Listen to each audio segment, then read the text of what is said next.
మీ business ఏదైనా మీ ఊర్లో promotion చేయాలంటే అది సుమన్ టీవీతోనే సాధ్యం. ఇప్పుడే సంప్రదించండి. Welcome to Suman TV. మనం ప్రస్తుతం బైన్సా మండల్ కోతులుగాం గ్రామంలో ఉన్నాము. ఈ కోతులుగాంకు ఉన్న విశిష్టత ఏంటంటే చాలా పెద్ద ఎత్తున కుండల తయారీ కుమ్మరులు ఎక్కువ శాతం ఉన్నారు. అంటే ఇక్కడనే ఈ దాదాపు ఉమ్మడి ఆదిలాబాద్ జిల్లా మొత్తం వ్యాప్తంగా కుండలు ఎక్కువ తయారవుతుంటాయి. ఇక్కడ నుంచే కుండలు కొనుక్కపోయి పట్టణాలలో కానీ గ్రామాలలో కానీ అమ్మడం జరుగుతూ ఉన్నది. అయితే ఈ కుండలు ప్రజెంట్ చాలా గ్రామాల్లో అంతరించిపోయాయి. ఇది ఒక కులవృత్తి. ఈ కులవృత్తి తాతల తరాల నుంచి తయారైనటువంటి కుండలు ఇప్పుడు ఈ రోజులలో కనుమరుగైపోయి కుండలు ఎక్కడ కూడా కాని రాకుండా అయిపోయినాయి. ఇటువంటి పరిస్థితులలో ఎక్కడో మారుమూల గ్రామం అయినటువంటి కోతులుగాంలో ఇక్కడ కుండలు తయారు చేస్తున్నారు. వారి వారసత్వాన్ని కొనసాగిస్తున్నారు. మనతో ప్రస్తుతం ఆమిడ పోతన్న గారు ఉన్నారు. వారిని అడిగి మరిన్ని వివరాలు తెలుసుకుంటాం. నమస్కారం పోతన్న గారు. ఇప్పుడు చాలా గ్రామాలలో కుండల తయారీ అనేది ఆగిపోయింది. ఎక్కడ కూడా కుండలు తయారు కావడం లేదు. కానీ ఇక్కడ మీ కోతులుగాంలోనే మాత్రమే కుండలు తయారవుతున్నాయి. అంటే మీకు ఎందుకు అనిపించింది ఈ కుండలే తయారు చేయాలా? అంటే మీకు అమ్ముడు పోతు అంటే దేని కోసం ఈ కుండలు మంచి మటకు సిద్ధ మటకు అన్నిటికుంటాయని నేను చేస్తున్నాను సార్. Okay okay. ఇప్పుడు మీరు ఏ రకాలైనటువంటి కుండలు అమ్ముతున్నారు? ఇంకా ఏ రకాల వస్తువులు ఇప్పుడు పెంకలు కానీ ఏ రకాల వస్తువులు తయారు చేస్తారు? బోనం కుండలు కానీ, బోనం కుండలు, లగ్గలకు, పెళ్లిలకు, ఇంకా పెంకలు, రొట్టె పెంకలు, ఇందాక మనం చూపించినట్టు రొట్టె పెంకలు, కడవలు, ఇవన్నీ. ఇప్పుడు మళ్ళీ కూనలు అంటే ఇండ్ల పైకప్పులు, అది కూడా కూనలు తయారు చేస్తారు. ఓకే. అంటే ఇప్పుడు మీ దగ్గర ఎన్ని కుండలు రోజుకు సగటున ఎన్ని కుండలు అమ్ముడు పోతాయి? ఎవరెవరు ఏ గ్రామాల నుంచి వచ్చి ఇక్కడికి మస్తు ఊరోళ్ళు అసలు సార్, తెలంగాణ నుంచి అసలు ఇక్కడ అసలు కుంటాలోళ్ళు అంటే చాలా ఊర్ల నుంచి వచ్చి మీ దగ్గర అంటే మీరు చేసినందుకు, మీరు కష్టపడ్డందుకు మీకు గిట్టుబాటు ఉన్నదా? అంటే లాభాలు పర్వాలేదా? మంచిగా ఉంటది సార్, లాభాలు అంటే కష్టపడితే ఖచ్చితంగా డబ్బులు ఇచ్చారు కూడా మొత్తం. Okay okay. అంటే మీరు చేస్తున్న వృత్తికి మీకు న్యాయం జరుగుతుంది అన్నమాట.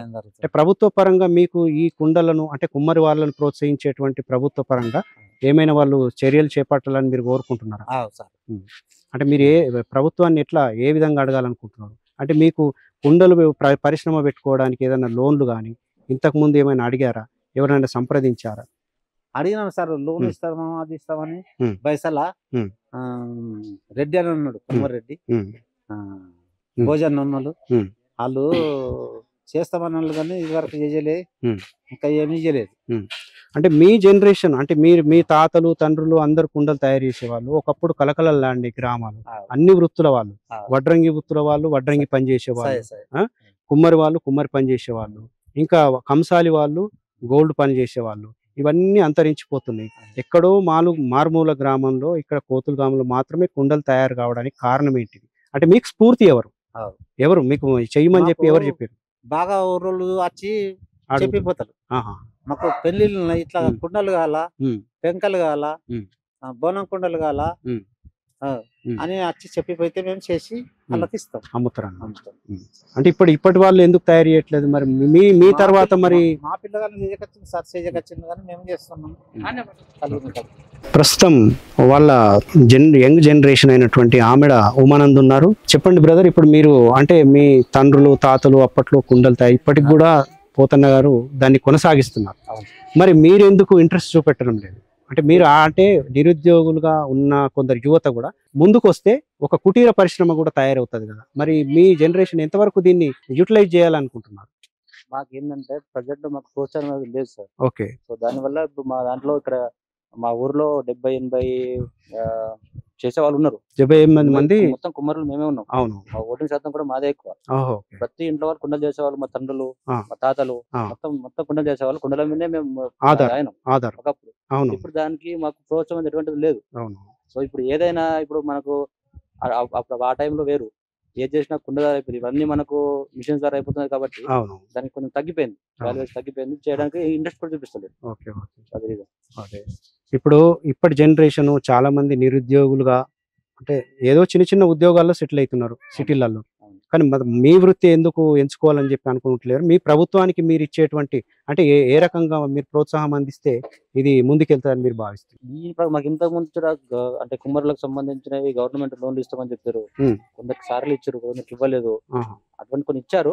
కాకపోతే మా గవర్నమెంట్ నుంచి ఎటువంటి మాకు సహకారం లేదు. మేము ఎన్నిసార్లు ధర్నాలు చేసినా కానీ చాలా సార్లు చెప్పడం జరిగింది పెద్దవాళ్ళకి, ప్రెసిడెంట్ లాగానే చెప్పడం జరిగింది. సో మాకు ఎక్కడ అనేది ఏం అవ్వడం లేదు.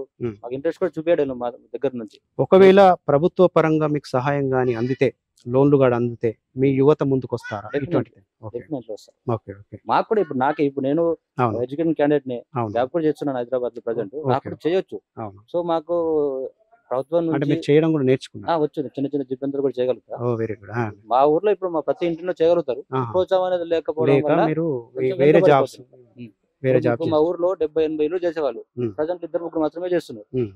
ఇప్పుడు వాళ్ళకు వేరే ఊరు నుంచి ఆర్డర్స్ ఇచ్చిపోతారు, మాకు ఇల్లు కావాలి ఈ మంత్ లోపు ఏమో చెప్తే వాళ్ళు చేసేస్తారు. మేము కూడా చేయగలుగుతాం, మాకు ఎటువంటి ప్రోత్సాహం అనేది లేదు. సో అంటే ఇప్పుడు గవర్నమెంట్ కూడా మాకు ఇప్పుడు మొన్న కేసీఆర్ ప్రభుత్వం బీసీ బంద్ ఇస్తా అని చెప్పారు. ప్రతి ఇంటింటికి సర్వే చేశారు. సర్వే చేసిన మా ఊర్లో 90%, మా గల్లీలో 90% చేసే వాళ్ళు ఉన్నారు. కానీ అది ఏ గవర్నమెంట్ వాళ్ళు ఎవరికి ఇచ్చారో అది లోపల జరిగిపోయింది. ఇప్పుడు మీరు మాట్లాడే ఇంతకు ముందు ఆమె పథకం రావాలి కానీ రాలేదు, వేరే వాళ్ళకి వచ్చింది. సరైన ప్రోత్సాహం లేకపోవడం వల్ల మేము కూడా ముందుకు చేయడానికి వస్తాము. కాకపోతే సరైన ప్రోత్సాహం లేకపోవడం వల్ల చేయలేకపోతున్నాం. ఇది కోతులుగాం యొక్క కుమ్మరి కళాకారుల యొక్క పరిస్థితి. మాకు కూడా ప్రోత్సాహం అందిస్తే ప్రభుత్వ పరంగా ఏదైనా ప్రోత్సాహం కనుక ఇచ్చినట్టయితే మేము ఖచ్చితంగా ముందుకు వస్తాము. మా తాతల తరాల వారసత్వంగా కొనసాగిస్తున్నటువంటి కుమ్మరి వృత్తి, కుండల తయారీ అయితే ఏదైతే ఉందో దాన్ని మేము తప్పకుండా నెరవేరుస్తాము. మాకు సరైనటువంటి ప్రోత్సాహం లేదు అని చెప్పి యువత చెప్తున్నారు. ఇది జొన్న రొట్టెలు మరియు ఇంకా ఏవైనా చేయడానికి, గోధుమ రొట్టెలు కూడా చేస్తారా? ఓకే.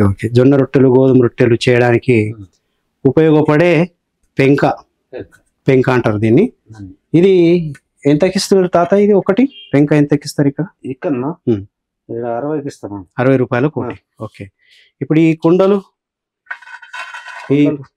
ఒక్కొక్కటి ఎంత అంటే సైజుని బట్టి రేట్ ఉంటుందా? అంటే ఇది ఎంత అంటే 120-130 దాకా ఇస్తాను. 120-130. ఓకే. అంటే ఇప్పుడు ఈ కుండల్ని దేనికోసం ఉపయోగిస్తున్నారు? దేనికి? ఇప్పుడు ఈ పెద్ద సైజులు ఉన్నాయి కదా, చిన్నగా పెద్దగా. ఓకే. ఇవి బోనాల కోసం కదా, ఈ బోనాల కుండలు. ఓకే. ఇంకా పెళ్లిలకు ఈ దొంతులు అవి పెడతారు కదా?